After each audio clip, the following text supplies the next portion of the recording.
អាជ្ញាធរជាតិប្រយុទ្ធនឹងជំងឺអេដស៍នៅថ្ងៃទី30ខែមិនិនាឆ្នាំ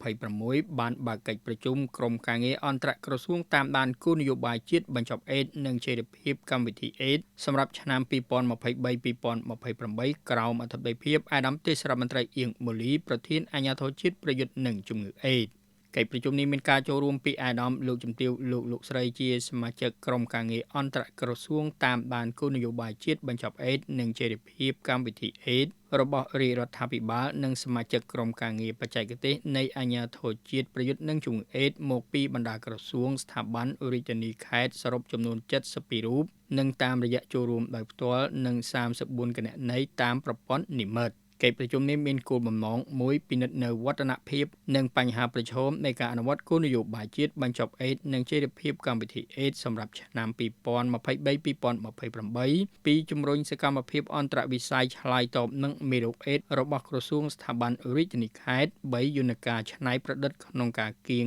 គរធនធាននិងការប្រើប្រាស់ថវិកាឲ្យចំគោលដៅនិង4ជំរុញការអនុវត្តនៅលិខិតលេខ21សជនកបចុះថ្ងៃទី8ខែមករាឆ្នាំ2026របស់ទីស្តីការគណៈរដ្ឋមន្ត្រី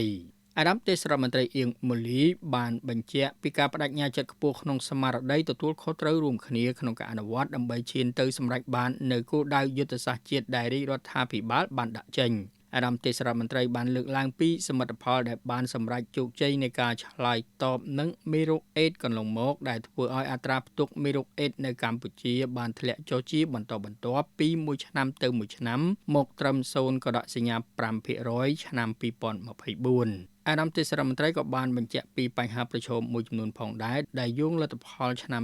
2024កន្លងមកការឆ្លងថ្មីមេរោគអេដស៍នៅកម្ពុជាបានធ្លាក់មកនៅត្រឹមចំនួន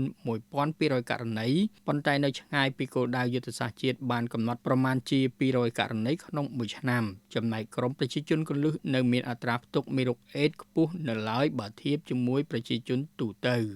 អាដាមទេសរដ្ឋមន្ត្រីបានផ្ដល់អនុសាសន៍ជំរុញសមាជិកអង្គប្រជុំឲ្យអនុវត្តលិខិតលេខ21សជនកបចុះថ្ងៃទី8ខែមករាឆ្នាំ2026របស់ទីស្តីការគណៈរដ្ឋមន្ត្រីដើម្បីដាក់ចេញជាវិធានការដាច់ខាតជំរុញឲ្យមានប្រសិទ្ធភាពនិងសក្តិសិទ្ធភាពនៃការឆ្លើយតបនឹងមេរោគអេដស៍និងជំងឺអេដស៍ដោយផ្ដល់អនុសាសន៍អាទិភាពមួយចំនួនរួមមានជំរុញការអនុវត្តនៅសារាចរណ៍អន្តរក្រសួងលេខ007សហវអហកចុះថ្ងៃទី25ខែមេសាឆ្នាំ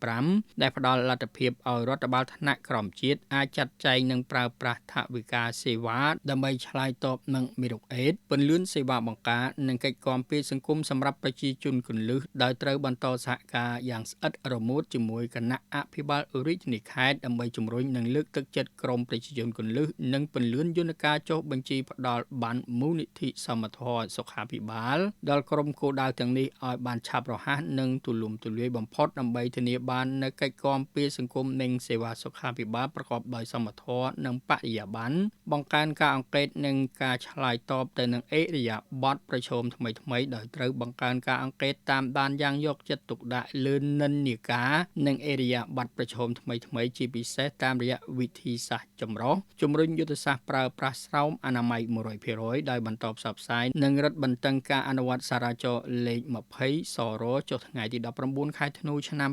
2025របស់រាជរដ្ឋាភិបាលស្តីពីការជំរុញការប្រើប្រាស់ស្រោមអនាម័យឲ្យបាន 100%